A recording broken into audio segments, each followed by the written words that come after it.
I just made a little poem that I think might have some interest to you. It may have some interest to people who are interested in knowledge, so to speak. It may have some interest to people who want to understand neuroscience, why we fool ourselves, why the brain is like an eternal game of illusions, like a Christmas calendar of photographs and videos that are basically more or less self-created delusions and things like that. Why we believe in truth, why we believe in lies, why we believe something is true, why we believe something is a lie, why that I think this about you, why you think this about me, why you think that this is true, why I think that this is true, and blah blah blah, all of this, because it's a very interesting thing. It's a very interesting thing indeed. So I made a little poem about it. And it's quite funny, it's quite good. Okay, it goes like this. Dear God, why is it that we have been created to fool ourselves? Well, because it's the only way I could make you survive. If you didn't fool yourself, you would not do anything at all. Your self-serving activity, all your actions, everything that you do, everything that you think, all of this, it is based on, and has to be based on, the fact that you fool yourself. Because if you didn't believe in that which your brain is producing for you, if you did not believe in that which you produce yourself through your own brain and through your own system of cognition, then you wouldn't do anything.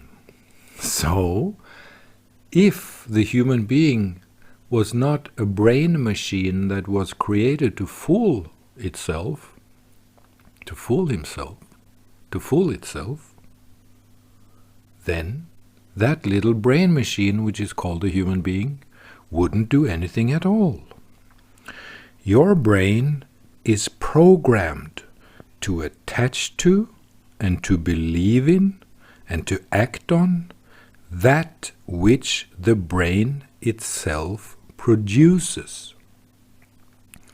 Your brain, my friend, the little human being that I have created long time ago, we developed this brain for you. You see, I'm God, but I'm not completely alone. You know, I have some backup. I have a friend that helps me sometime. He lives in Hong Kong or Singapore, I cannot quite remember. Well, that was just an extra joke. Well, he's actually a Zen monk in Japan, my old friend that helps me. Not to program stuff, because I do that myself. I'm a programmer. I do that myself. But I have a friend that I consult sometimes before I push the create button, before I push the create page button, before I give the green light to the creation of that which I have programmed. Your brain is programmed to attach to and to believe in and to act on that which the brain itself produces. If the human being did not fool itself, if you were not something and someone who would believe in your own brain in the way that you do it, then you would have a problem, because you would simply not do anything. You are that which follows your own brain. You are that which follows your own brain. The brain is producing something for you, and you take that as at face value. Not even that, it's already a part of you. It's already a part of you. So, as God, I have to make sure that you believe that which your brain is telling you. And you are, of course, telling you that yourself, because you are a co-creator of that which your brain is creating. Anything that comes from your brain is not only your creation. So, in fact, you're quite innocent in all of this, in the mental theater that constitutes life and your experience of your own mental activity. You're a little bit innocent in this because it's not actually all created by yourself.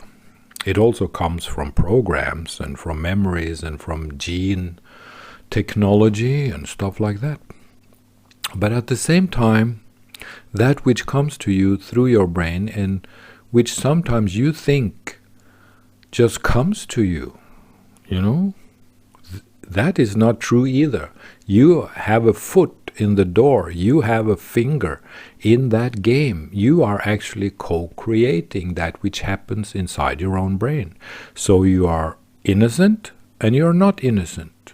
You're a part of the game and you're a victim of the game. You're a player and you're a victim.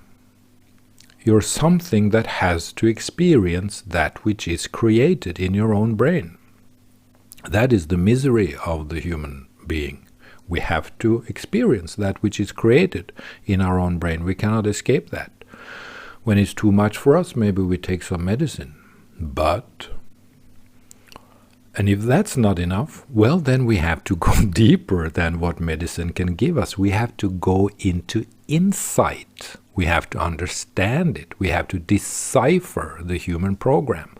We have to pick apart the machine that is creating us. We have to decipher and deconstruct the machine that we are a result of.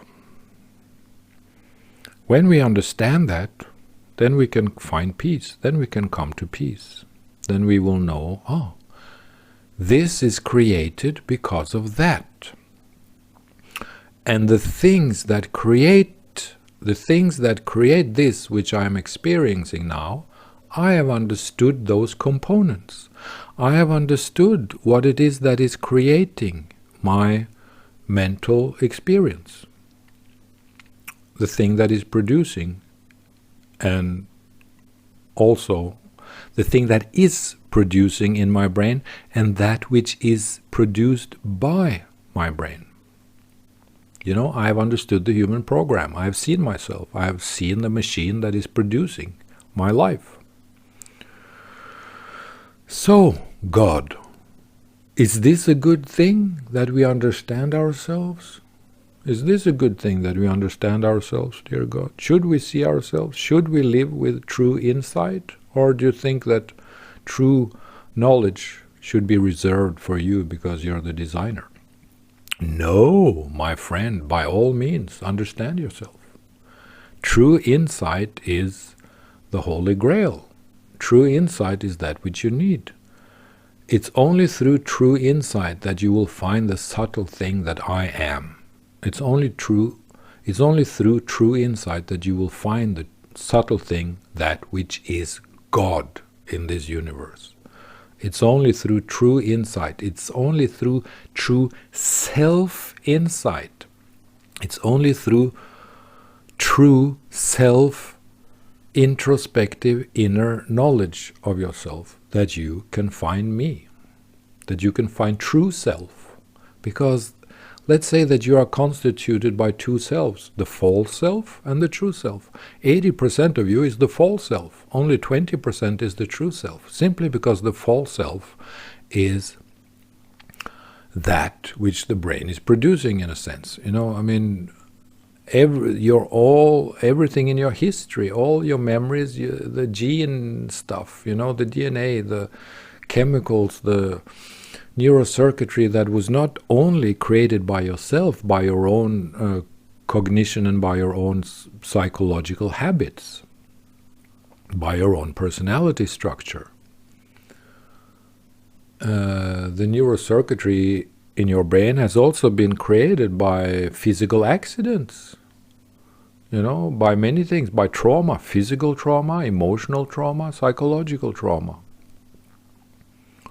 That's also how we make you survive, I say we because as I've said to you, I'm not completely alone. I'm not a God that is completely alone. I have a backup. I have a friend that I'm talking to sometime, a monk in Japan.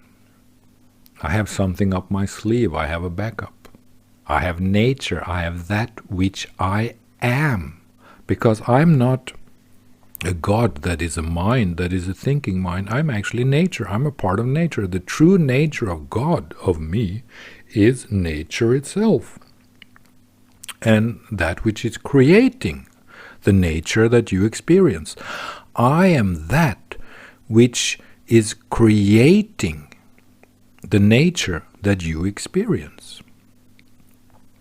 All right, God, I've seen that inside myself. I understand that.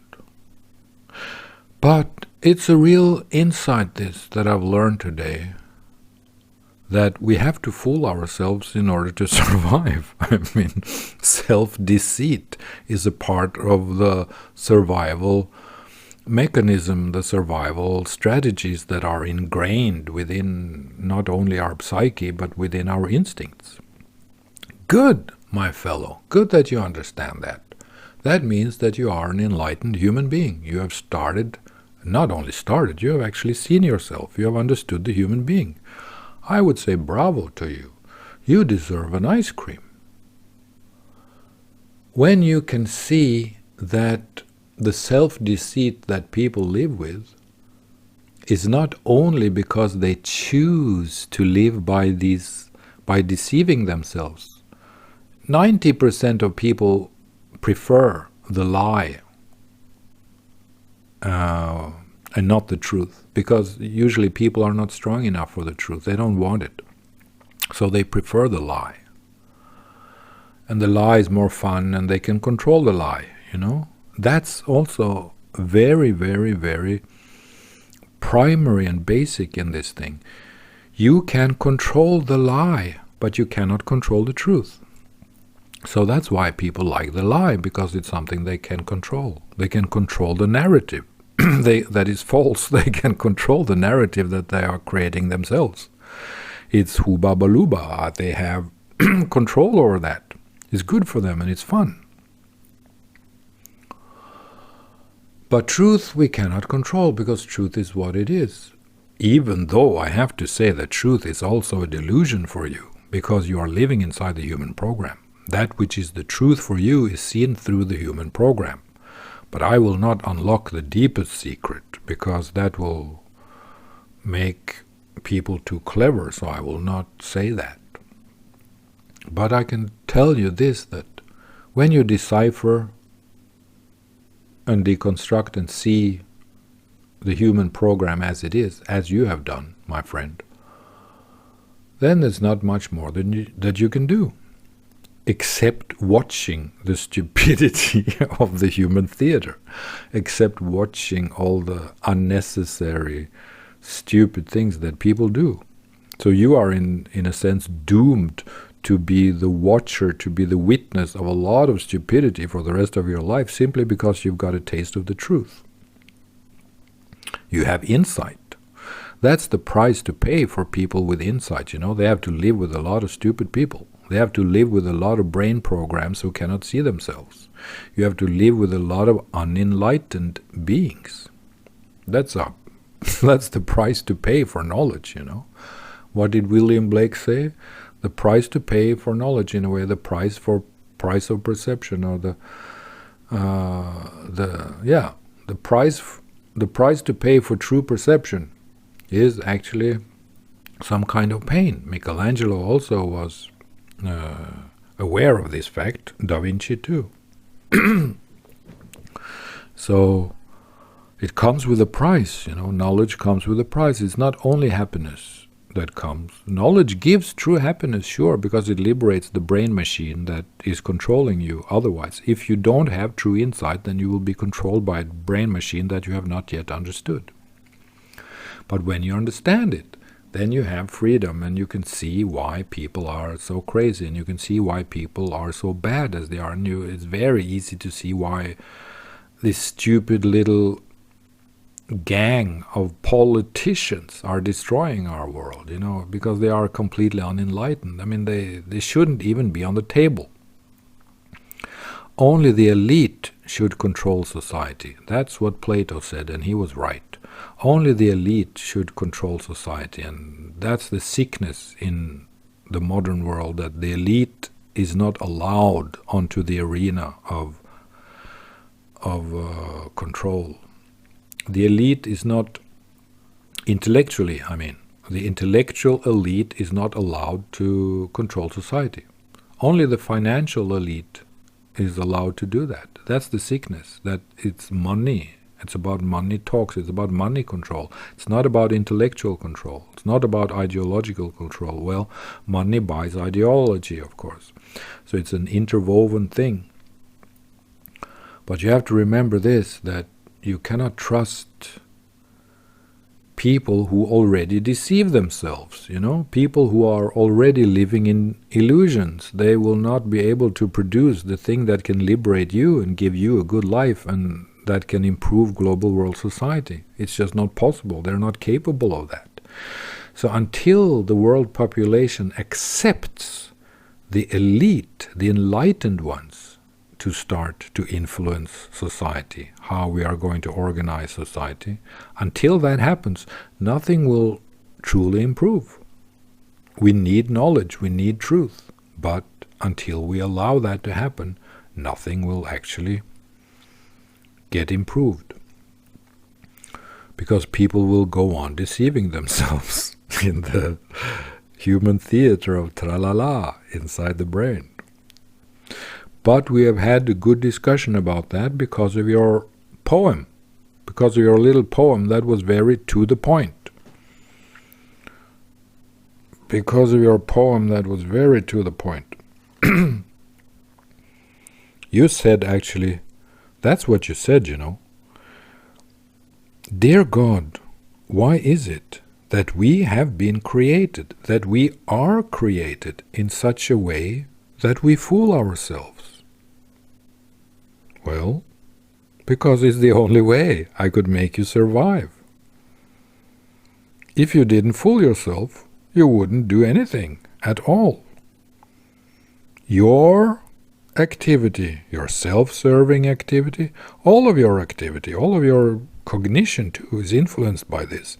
And it is based on, and has to be based on, the fact that you, to a certain degree, in some factual sense, is fooling yourself. If you didn't fool yourself, if you didn't attach to and believe in the concepts that are produced for you inside your own brain, we wouldn't get you to move. We wouldn't get you to be a productive human being. So even if you make mistakes, that's not a concern of the survival in nature, because we need you to act, whether it's good or bad, wrong or right. It doesn't matter. We need you to move your ass. If you don't move your ass, then humanity as a species cannot survive. So we had to put inside you this mechanism that you actually believe that which you see. You believe it's the carrot in front of the donkey, If we didn't insert a carrot in your brain, then humanity would be in trouble. So we give you a carrot, we give the donkey a carrot by making this program into the human brain that, I will believe in that which I perceive, and I will make my own projections through that which I perceive and conceive through my own cognition, through my own mental and human program inside my brain. So the brain is basically programmed to attach to and to believe in and to act on that which the brain itself produces. And that which the brain itself produces comes from the brain itself, from the programs that are already there and also by the interaction of your intentions, by the interactions of your emotional state, by the interaction of your memories, by that which is influencing the brain.